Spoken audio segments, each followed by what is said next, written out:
Hi, this is Lee. We're going to continue with arrays. I feel like my house is really loud right now, so sorry if you're background noise. Got to kill the piano. So we're going to look briefly at the shuffle code.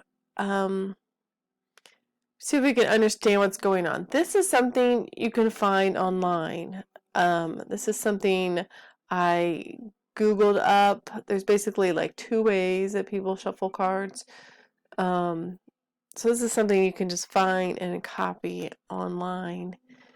Let's look at it and see if we can figure out what's happening. So here's the function, and we're attaching that to cards.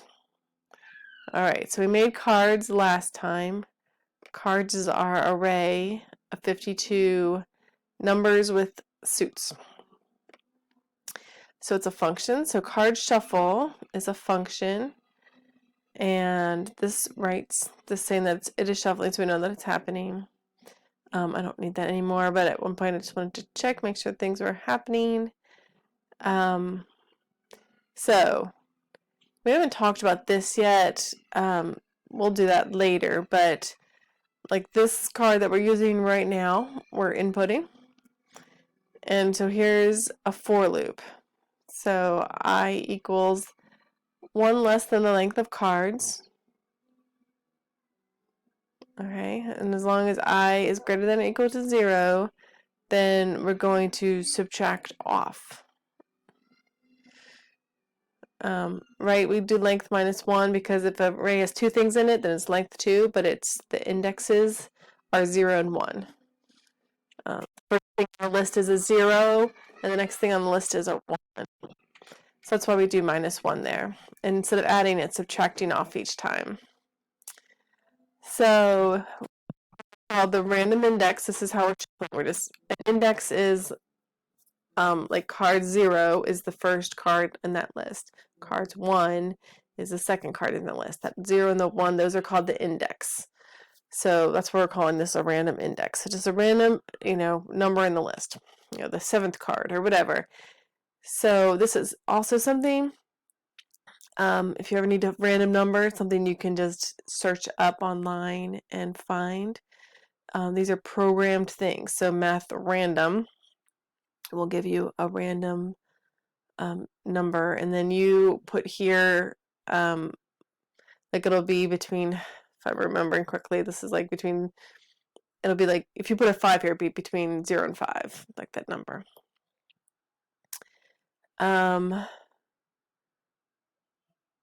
So not 5, like less than 5. Anyway, so this is I plus 1, so whatever we're on, so it starts at the last card, 51. Adds 1, 52, does math random, so it's going to be 51 or less, because it's between 0 and 52. Okay, anyway.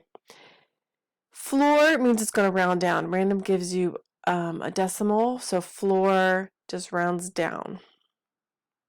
Okay, so that's how you can get 0.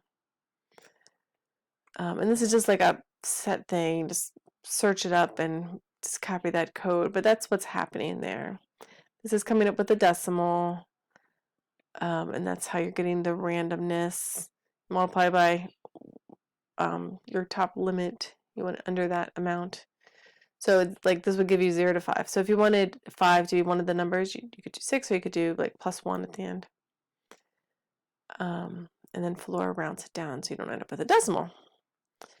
So the item at the index. So this, let's say this gives us the 7th card. So we need to count through the deck and get the 7th card. Okay, so we're getting there's two things here. This is the 7th card and we're getting its number. And then here's the 7th card and we're getting its suit. We need both those things. So we're calling them variables so we can hold on to those. All right, and now we're taking that 7th card, we pulled it out, and we're putting it in the last spot. It's our 52nd card. We're putting it at the end of the deck. Okay, so we're putting it at the end of the deck. So in the 51st spot, the very last spot, we're putting in let's see, input random index. So what is at, we're taking, okay, sorry. We're taking what's at the last spot. This is the 51st card's number, and we're putting that in the 7th spot.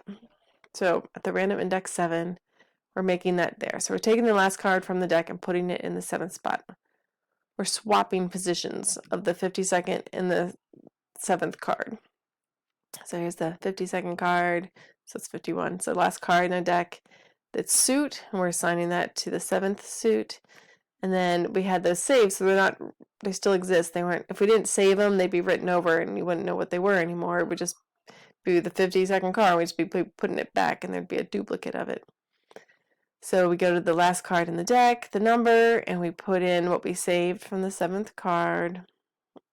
And then when it's equals, you're taking this and assigning it to this. Okay, so the thing on the left is the thing getting the other. So the input at the 7th,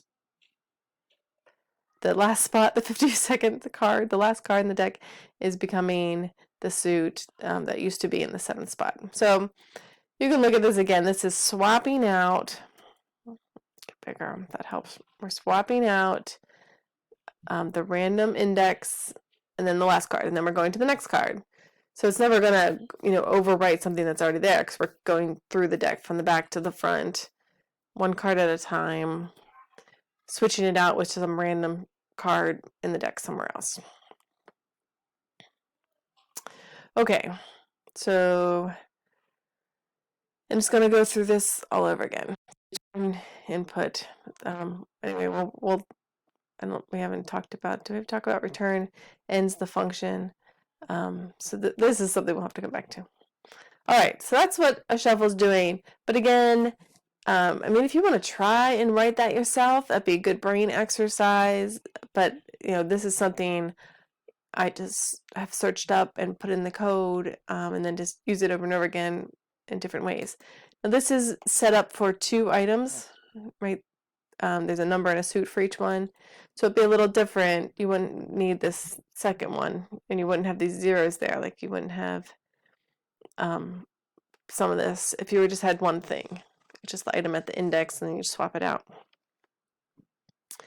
Okay, so we're shuffling the cards. So this is actually calling the function. We call it calling the function. It's calling shuffle on cards, and we use those parentheses. So that runs that function. The function needs to be defined before it gets here. If we put this up here, then it says card shuffle, and the computer's going to say, I don't know, what the heck are you talking about? I've never heard of such a thing as shuffle. So it's going to read from top to bottom. So you need it to read that part first before you call the shuffle. So the top of your page, and for variables too, if you call a variable and it's not defined yet at the top, they're just like, what's that? I don't know what you're talking about. So the top of the page is where you want to define your stuff and then use it at the lower half of the page. So then we want to divide the deck in half. So we have cards length divided by 2, so that's 652 divided by 2 gives us 26, right? Each player's going to have 26 cards. So here we go. We got a for loop making an array. So this is what we did in the last lesson. We have for I equals 0, I is less than half, and then add one more. So first player, what's first player? First player is an empty array at this point. First player has no cards until we deal him his cards. So first player push, that adds something to the array, cards I. So basically they're getting the first 26 cards in the deck. Now they've been shuffled, so that's okay.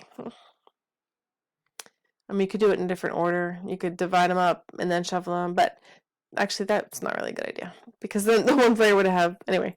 No, don't do that. Shuffle and then divide the cards in half. You could, there's other ways you could do this, right? You can play around with this. This could be the whole length of cards. You could skip this whole half thing and help the whole length of cards and have this be +2, and it could give it every other card. But anyway, since the cards are very orderly, you wouldn't want to divide them and then shuffle, because the one player would have, numbers 1 through 6 or whatever, and the other player would have all the high cards. So that wouldn't work. Okay, so then what is this? Card splice 0 half.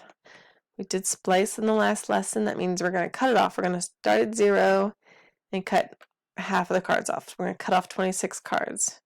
We're just going to cut them out. So the 27th card now becomes the 0 spot in the array. Okay, so it's like literally like we took those out of the deck. And then it just says second player equals cards, because what's left in cards is half the cards. It's the second half of the deck.